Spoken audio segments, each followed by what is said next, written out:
Aquí la tragedia de Israel va a ser que dejan a Dios y piden un rey humano porque quieren ser como los demás pueblos. En lugar de ver los beneficios que Dios nos da a cada uno, las cualidades que nos da cada uno, el estado de vida que eligió para cada uno, siempre queremos ser como los demás.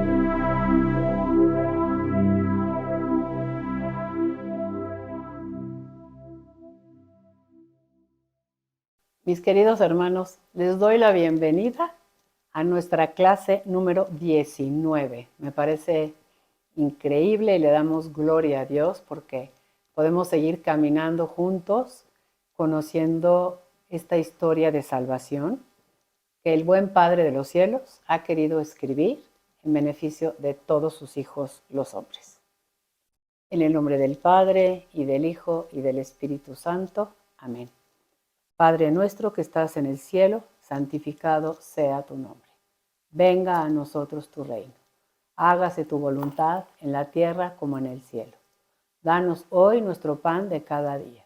Perdona nuestras ofensas, como también nosotros perdonamos a los que nos ofenden. No nos dejes caer en la tentación y líbranos del mal. Dios te salve María, llena eres de gracia, el Señor es contigo. Bendita eres entre todas las mujeres y bendito es el fruto de tu vientre Jesús. Santa María, Madre de Dios, ruega por nosotros pecadores, ahora y en la hora de nuestra muerte. Amén. Oh Espíritu Santo, don de Dios y fuerza de lo alto, fuente de agua brotante de vida eterna, desciende y mora en nuestros corazones. Haznos verdaderos adoradores del Padre, condúcenos a la plenitud de la verdad y transfórmanos en testigos de Jesús para llevar su nombre hasta los confines de la tierra. Amén. Pues vamos a empezar el día de hoy la quinta etapa de la historia de la salvación, que como terminábamos la semana pasada anunciando, se llama la monarquía en Israel. Esta etapa de la monarquía en Israel, si ustedes pueden abrir su libro, se encuentra en la página 51. Se llama La monarquía en Israel y nos da 3 nombres: Saúl, David y Salomón, y nos pone unas fechas, del 1030 al 931 a.C. Entonces la vamos a ver en etapas. Vamos a estudiar primero la historia del rey Saúl, luego del rey David y después del rey Salomón, ¿no? Pero me gustaría que primero vieran su pantalla porque está apareciendo ahí nuestra acostumbrada lámina que nos habla de la lectura bíblica, es decir, ¿qué debo de leer si quiero conocer lo que pasó en esta etapa de la historia de la salvación? Y dice que los libros de Samuel y el primer libro de las Crónicas nos cuentan sobre Samuel y Saúl, del capítulo 8 al 15 de Samuel, la historia de Saúl y David, en primera de Samuel del capítulo 16 hasta segunda de Samuel capítulo 1, y luego la historia de David en segunda de Samuel capítulo 2 al 24 y una historia paralela en el primer libro de las Crónicas capítulo 1 al 29. Después tendríamos que leer el primer libro de los Reyes, capítulo 1 al 11, el segundo libro de las Crónicas, capítulo 1 al 9, algunos proverbios que la Biblia llama de Salomón, algunos salmos. Fíjense cómo ya empezamos a leer diferentes libros, ya no vamos a leer puros libros como continuados, sino vamos a tener que leer ya textos muy importantes en otros libros. Como siempre tenemos también nuestra lámina de la línea del tiempo de la etapa 5 de la monarquía en Israel. Vemos cómo tenemos dividida ya la historia de Saúl, de David y de Salomón. Saúl va a reinar más o menos del 1030 al 1010, David del 1010 al 970 y Salomón del 970 al 931. De manera que esta etapa de la historia de la salvación va del 1030 a.C. al 931 a.C. Y vamos a ver nuestro panorama histórico. Yo quisiera que por favor tomaran su libro para aquellas personas que ya lo tienen y leyéramos en la página 51 el panorama histórico y al mismo tiempo vayan viendo el mapa que está apareciendo en sus pantallas, porque es muy importante que noten todo el territorio que ocupaba ya en este momento el pueblo de Dios, que ocupa todo el territorio que se llama Canaán, y cómo alrededor tiene muchos reinos. Y quiero subrayar la palabra reino, porque esos reinos tienen un rey. Y tenemos que al oriente tienen a ¿quién? Del lado derecho de sus pantallas. Al reino de Damasco, al reino de Amón, al reino de Moab. En el sur tienen a Edom, hacia el Mediterráneo tienen el reino filisteo, pero todos son reinos. Tomen en cuenta eso, porque los israelitas en un momento de esta etapa van a decir, queremos ser como los otros, queremos tener un rey. Vamos entonces a la página 51, panorama histórico del primer rey, Saúl. Las tribus israelitas habían permanecido hasta este momento autónomas. Cada una había tomado posesión de su territorio y se defendía de sus enemigos. Ocasionalmente se reunían cuando se presentaba un enemigo común. No existía unidad político-social. Ya habíamos comentado que estaban como desperdigados. El vínculo que estrechaba a las tribus era puramente religioso. La misma fe en Yahvé, en torno al mismo santuario de Silo, donde habían puesto el arca de la alianza. Pero hacia el año 1050 se presenta un peligro grave. Los filisteos, habitantes de la costa palestinense, intentan apoderarse de la zona montañosa donde viven los israelitas. Y esto es muy importante.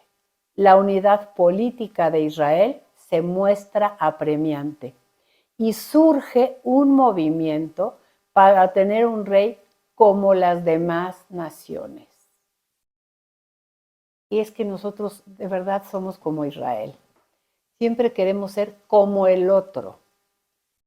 En lugar de ver los beneficios que Dios nos da a cada uno, las cualidades que nos da cada uno, el estado de vida que eligió para cada uno, siempre queremos ser como los demás.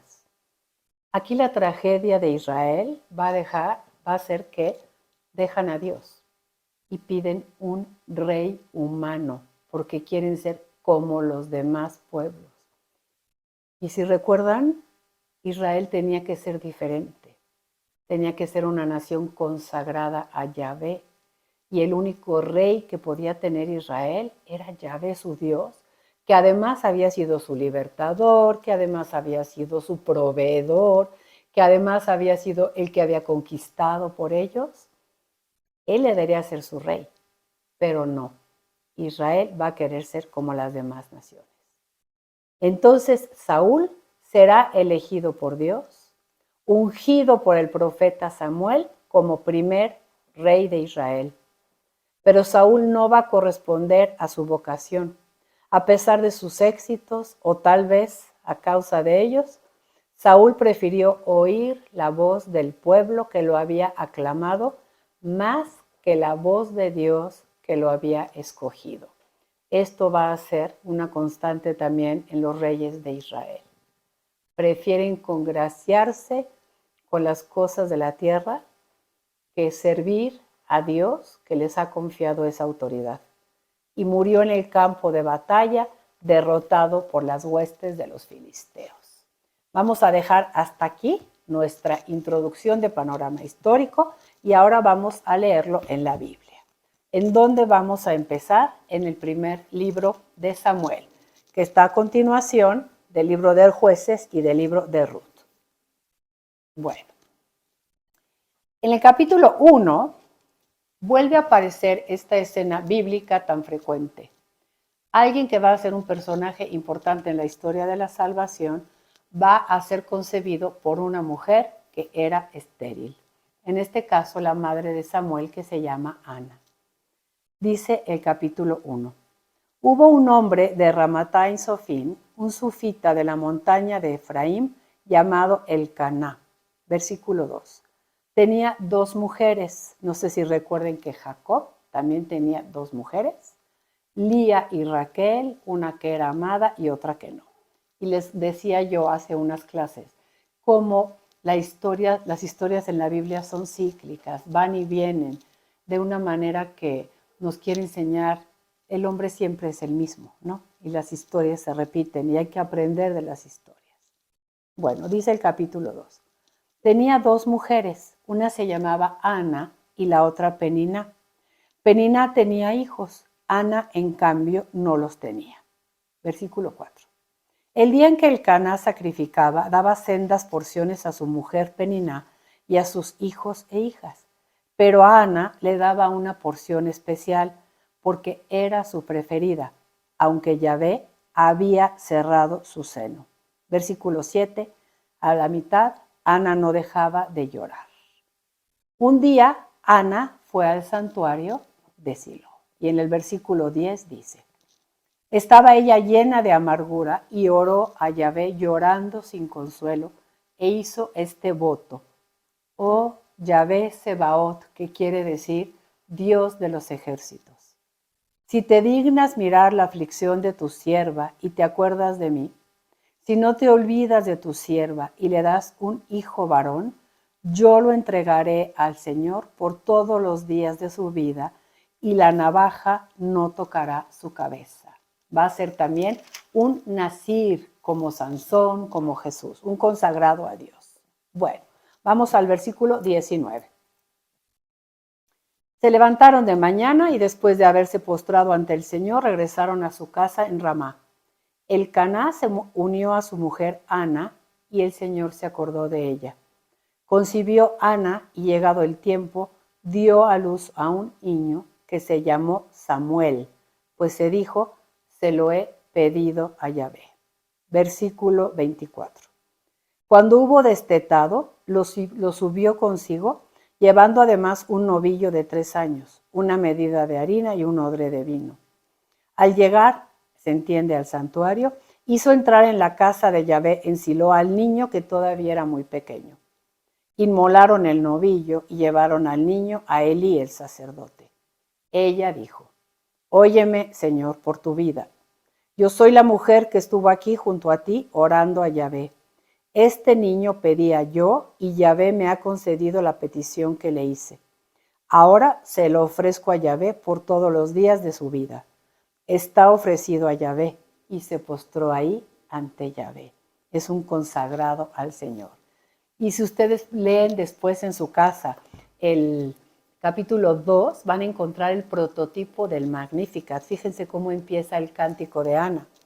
Ana dijo esta oración, mi corazón exulta en Yahvé, mi fuerza se apoya en Dios, mi boca se burla de mis enemigos, porque he gozado de tu socorro.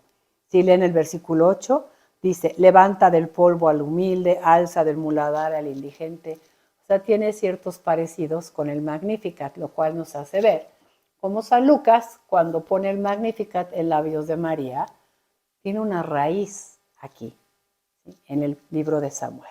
Bueno, el caso es que en el capítulo 2, versículo 11 dice, partió Elcaná para su casa, el niño servía a Yahvé a las órdenes del sacerdote Elí. Lo más normal hubiera sido que los hijos del sacerdote continuaran con la misión de su padre, pero fueron malísimos. Y entonces Dios va a llamar a Samuel en el capítulo 3. El niño es muy joven, todavía no ha escuchado la voz de Yahvé, y un día en la noche escucha esta palabra que le dice, Samuel, Samuel. Él piensa que es Elí, va con Elí y Elí le dice, yo no te he llamado, vuelve a acostarte, y eso sucede 3 veces. ¿Qué sucede en el versículo 10. No, vamos a leer mejor desde el versículo 8. Por tercera vez llamó Yahvé a Samuel, que se levantó y fue donde Elí diciendo, aquí estoy, ¿me has llamado? Elí comprendió entonces que era Yahvé quien llamaba al niño.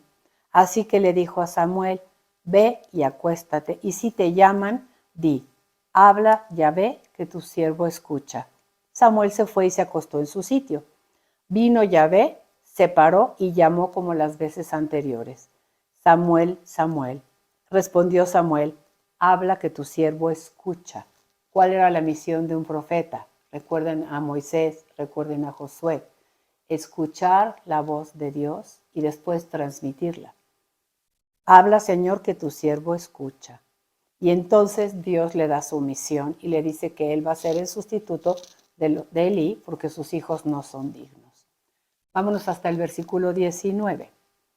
Samuel crecía y el Señor estaba con él y no dejó caer en tierra ninguna de sus palabras, es decir, todo lo que Dios le decía, él lo comunicaba. Todo Israel, desde Dan hasta Beersheba, Dan está en la frontera norte, Beersheba en la frontera sur, supo que Samuel estaba acreditado como profeta de Yahvé. Yahvé continuó manifestándose en Silo, porque en Silo se revelaba Yahvé a Samuel mediante su palabra. Y la palabra de Samuel llegaba a todo Israel. Bueno, del capítulo 4 hasta el capítulo 7 vienen estas invasiones filisteas de las que hablábamos. En el transcurso muere el sacerdote Elí. Los filisteos se roban el arca, pero Dios les echa por ahí unas plagas y entonces los filisteos dicen, no, ¿para qué queremos esta arca? Vamos a devolverla. En el capítulo 6 la devuelven y en el capítulo 7 aparece ya como el ministerio de Samuel. ¿De acuerdo? Vamos a leer en el capítulo 7 desde el versículo 2. Pasaron muchos días, 20 años, desde que el arca fue instalada de vuelta ya por los filisteos en Kiriat Yarim y todos los israelitas suspiraban por el Señor. Dijo entonces Samuel a todos los israelitas, si os volvéis a Yahvé con todo vuestro corazón, si retiran los dioses extraños y las astartés que tenéis, fijando vuestro corazón en Yahvé y sirviéndolo a él solo, entonces él los librará de la mano de los filisteos. Entonces los israelitas quitaron los Baales y las astartés y sirvieron solo a Yahvé. Samuel dijo, congregad a todo Israel en Mizpá, y yo suplicaré a Yahvé por vosotros. Si recuerdan, también Moisés tenía este papel de intercesor. Se congregaron pues en Mizpá, sacaron agua que derramaron ante Yahvé, ayunaron aquel día y confesaron, hemos pecado contra el Señor. Y Samuel continuó juzgando a los israelitas en Mizpá.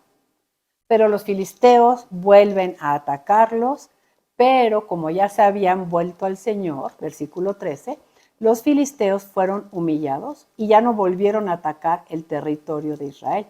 Y Yahvé dejó sentir el peso de su mano sobre los filisteos durante toda la vida de Samuel. Versículo 15. Samuel juzgó a Israel todos los días de su vida. Año tras año recorría las ciudades de Betel, Gilgal y Mizpá, juzgando a Israel en todas ellas. Después se volvía a Ramá porque ahí tenía su casa. Ahí juzgaba, acuérdense que juzgaba, los gobernaba, y ahí había edificado un altar a Yahvé. Muy bien, viene el capítulo 8. Seguimos con esta, como nos ha gustado llamar, teología de la historia.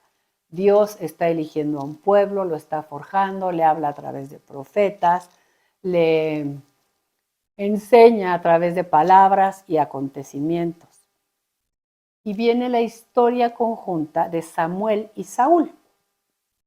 ¿Se acuerdan que habíamos dicho que ante la amenaza filistea era urgente la unidad política y que el pueblo, en lugar de pedirle a Dios, le va a pedir a Dios un rey humano?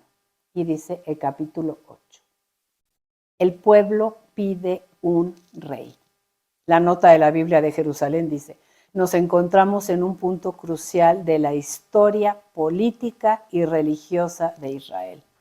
El santuario del arca en Silo ha sido destruido. La unidad se ve amenazada ante el peligro filisteo. ¿Qué hacer entonces? Israel va a hacer lo que hacemos todos nosotros. Acudimos a nuestras fuerzas, acudimos a ayudas humanas, a ayudas que parece que van a ser muy rápidas y, entre comillas, que van a ser más controlables que Yahvé. Pero es increíble que Yahvé les ha mostrado su poder, les ha mostrado que mientras estén con Él, Él los libra de todos sus enemigos. Y aún así, Israel, y entre paréntesis nosotros, muchas veces elegimos no confiar en Dios, sino en medios humanos para obtener lo que queremos. Capítulo 8. Cuando Samuel se hizo viejo, puso a sus hijos como jueces de Israel y le salieron tan malos como los hijos de Eli. Entonces, en el versículo 5, los israelitas le dicen a Samuel: mira, tú te has hecho viejo y tus hijos no siguen tu camino. Por lo tanto, asígnanos un rey para que nos juzgue como todas las demás naciones. Ese es el pecado de Israel. Quiero ser como todos los demás. Y Dios les había dicho: quiero que sean diferentes, para que cuando los demás pueblos vean que ustedes son diferentes, quieran imitarlos a ustedes. En eso consistiría la identidad israelita, de este pueblo que Dios está forjando. Pero en lugar de forjar su identidad, Israel prefiere ser como los demás. En lugar de ser el único, el diferente, prefiere ser como los demás. Samuel, disgustado porque le habían pedido un rey para que los juzgase, oró a Yahvé. Pero Yahvé le dijo a Samuel una frase muy triste en labios de Dios: haz caso a todo lo que el pueblo te dice. Piensa que no te han rechazado a ti, sino a mí, porque la verdad es que no quieren que yo reine sobre ellos. Qué terrible será, mis hermanos, si el Señor un día nos dice: me estás rechazando porque en el fondo lo que no quieres es que yo reine en tu vida. Recuerden cuál fue el grito de Jesús de Nazaret: el tiempo se ha cumplido. Dios quiere reinar en tu vida. Déjalo entrar y serás feliz. Pero el pueblo no escucha. No te han rechazado a ti, me han rechazado a mí porque no quieren que reine sobre ellos. Todo lo que ellos me han hecho desde el día que los saqué de Egipto hasta hoy, abandonándome y sirviendo a otros dioses, te lo han hecho también a ti. Escucha, sin embargo, su petición. Como que Dios dice: son libres. Si no quieren estar conmigo, ni modo. Pero adviérteles, todavía Dios tiene misericordia. Adviérteles claramente y hazles ver cómo va a ser un rey humano. O sea, como diciendo: yo ya les enseñé lo que es vivir bajo mi reinado. Liberación, yo proveo, yo conquisto, camino duro por el desierto, sí, pero yo al final estoy contigo. Y te voy a decir cuál es la otra opción: un rey humano. Y yo lo pongo delante de ti y tú, Israel, eres el que escoge. Inconvenientes de la monarquía, versículo 10. Samuel repitió todas estas palabras de Yahvé al pueblo que le pedía un rey. Y les dijo: este es el fuero del rey que va a reinar sobre ustedes. Miren lo que les va a pasar. Tomará a vuestros hijos y los destinará a sus carros y a sus caballos. Los va a usar para sus ejércitos. Y tendrán que correr delante del carro del rey. Los nombrará jefes de 1000 y jefes de 50. Los va a hacer labrar sus campos, cegar su cosecha, fabricar sus armas de guerra y los arreos de sus carros. Es decir, tener un rey humano es como volver a la esclavitud de Egipto. Tomará vuestras hijas para perfumistas, cocineras y panaderas.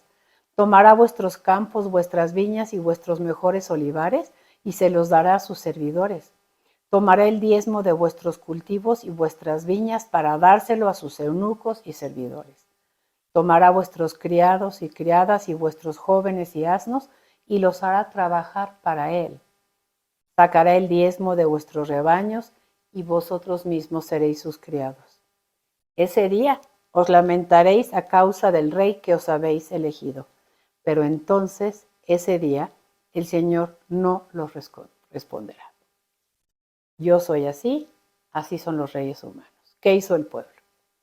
El pueblo no quiso escuchar la voz de Samuel y dijo, no, tendremos un rey, seremos como los demás pueblos. Nuestro rey va a ser súper bueno, nos juzgará, irá al frente de nosotros y combatirá nuestros combates. Samuel oyó esta respuesta del pueblo y fue a comunicársela a Yahvé. Pero Yahvé le dijo a Samuel, hazles caso, son libres, dales un rey para que los gobierne. Y entonces va a elegir Dios al primer rey de Israel, que va a ser Saúl. Vámonos al capítulo 9, versículo 14. Saúl va en busca de unas asnas que se le habían perdido a su padre y Dios le va a decir a Samuel que él es el elegido. Toda la historia de Saúl va a estar a partir del capítulo 8, versículo 1, donde empiezan a pedir un rey y va a terminar hasta el capítulo 31. Dice el capítulo 9, versículo 14. 15. Ahora bien, la víspera de la venida de Saúl, Yahvé le había revelado a Samuel, mañana a esta misma hora te enviaré un hombre de la tierra de Benjamín. Entonces Saúl va a ser benjaminita. Lo ungirás como jefe de mi pueblo Israel para que libre a mi pueblo de la mano de los filisteos, porque he visto que mi pueblo sufre y su clamor ha llegado hasta mí. Y cuando Samuel vio a Saúl, Yahvé le indicó, este es el hombre del que te he hablado. Él regirá a mi pueblo. Capítulo 10. Samuel tomó el cuerno de aceite, lo derramó sobre la cabeza de Saúl, después lo besó diciendo, sábete que Yahvé te ha ungido como caudillo de su heredad. Tú regirás al pueblo de Yahvé y lo librarás de la mano de los enemigos que lo rodean. Y esto te servirá de señal de que Yahvé te ha ungido caudillo de su heredad. Y le da una señal de que va a encontrar a un grupo de profetas. Bueno, en el capítulo 11, en el versículo 15, dice que toda la gente se dirigió a Gilgal, donde proclamaron rey a Saúl delante de Yahvé, ofrecieron sacrificios de comunión delante de Yahvé, y Saúl y todos los israelitas estaban muy felices de que él fuera el rey. Pero, ¿qué fue lo que pasó? Si por un lado podemos leer en los capítulos 12, 13 y 14 cómo Saúl resulta ser un buen guerrero, les ayuda y tiene varias victorias militares, tiene un hijo que se llama Jonatán, que después va a ser muy amigo del rey David. Voy a leer un poquito capítulo 14, versículo 47, un resumencito del reinado de Saúl. Cuando Saúl se constituyó rey de Israel, guerreó por todas partes contra todos sus enemigos, moabitas, amonitas, edomitas, el rey de Sobá y los filisteos. Donde quiera que se dirigía llevaba la salvación. Realizó proezas de valor, batió a los amalecitas y libró a Israel del poder de los que lo saqueaban. Versículo 52. Mientras vivió Saúl, hubo una guerra encarnizada contra los filisteos. Capítulo 15. Quiero leer a partir del versículo 10. Entonces Dios dirigió la palabra a Samuel. Me arrepiento de haber hecho rey a Saúl. ¿Por qué?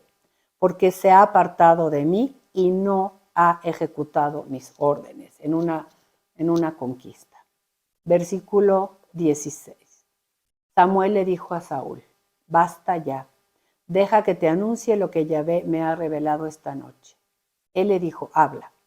Entonces Samuel dijo, aunque tú te crees pequeño, ¿no eres acaso el jefe de las tribus de Israel?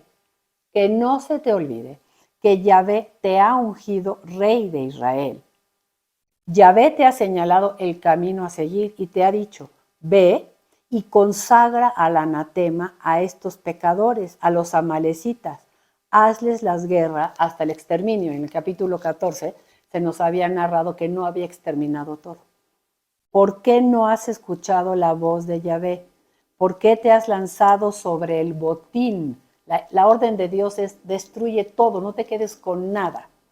¿Por qué te has lanzado sobre el botín y has hecho lo que desagradaba al Señor? Saúl respondió, ay no, yo he escuchado la voz de Yahvé, he seguido su camino por el que me envió, hasta traje a Agag, rey de los amalecitas, y lo entregué al anatema. Del botín la tropa ha tomado el ganado mayor y menor, lo menor del anatema para sacrificarlo a Yahvé, como, ay no, lo hicimos para dárselo a Dios. Y Samuel le dijo, subrayen mucho esto, ¿acaso se complace Yahvé en holocaustos y sacrificios, tanto como en la obediencia a la palabra del Señor? Mejor es obedecer que sacrificar. Mejor la docilidad que la grasa de carneros. Como pecado de hechicería es la rebeldía. Crimen de terafim, de idólitos, la contumacia. Ya que has rechazado la palabra de Yahvé, Él te rechaza como rey. Versículo 35. Samuel no volvió a ver a Saúl hasta el día de su muerte. Y lloraba Samuel por Saúl, pero Yahvé se había arrepentido de haberle hecho rey de Israel. Bien importante, ¿por qué Yahvé rechaza a Saúl? Porque no ha escuchado su palabra. Llevamos siglos escuchando nosotros estas palabras. Escucha, Israel. Tú eres el rey de Israel y no has escuchado. El Señor te rechaza a ti también. Veremos cuál es el desenlace del reinado de Saúl en la próxima semana cuando continuemos la quinta etapa de la historia de la salvación. Muchas gracias a todos y alabado sea Jesucristo. Si te gustó este video, te invitamos a suscribirte a nuestro canal de YouTube y a darle me gusta. Es una manera muy sencilla de ayudarnos a crecer nuestro ministerio y sobre todo de ayudarnos a compartir el mensaje de Jesús desde Magdala, Tierra Santa, a las puertas de tu casa.